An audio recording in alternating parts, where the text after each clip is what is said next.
I think we wanted to have the most fun on this movie, and I think we told ourselves that over and over again. That the stakes will always be intense and there'll always be tons of people being killed and all that stuff. But we wanted to have fun. We wanted it to be as popcorn as possible. And I think that's manifested itself in a lot of little ways. Not just in terms of the humor, but also just from some of the absurdity of the action. Like, we want the audience to know, like, we get the joke. This is really absurd and crazy, and we get it, and we're fine with it. Watching the scenes come together, you get a sense of Keanu's vulnerability without it feeling like forced or weak or contrived. You just inherently like him.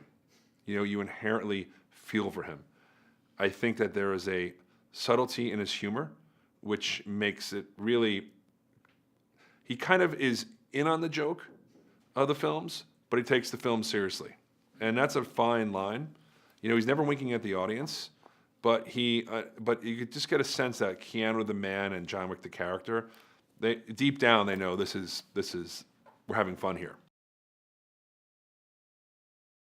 What's incredible to me is Chad, after 3 movies, you would think after their first movie when he directed John Wick 1 with Chad and Dave, they would empty out the toolbox of stunts and action because it was their first shot.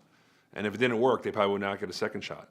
But what surprises me about Chad is his continuing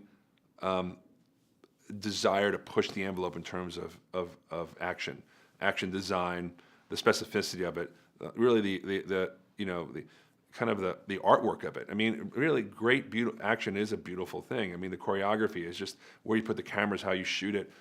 It's just it's beautiful. I mean, and it's incredibly hard to pull off, and it boggles the mind that he's still be able to be as inventive as he is.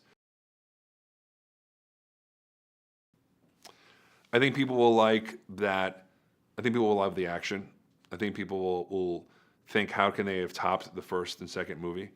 I think we've expanded on that. I think they're going to love John's character and his journey and his emotional journey and learning different things about his history and who he was, which we never really addressed in the first 2.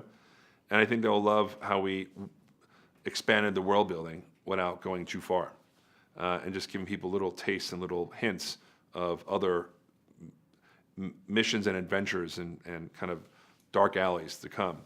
And I think people will just have fun.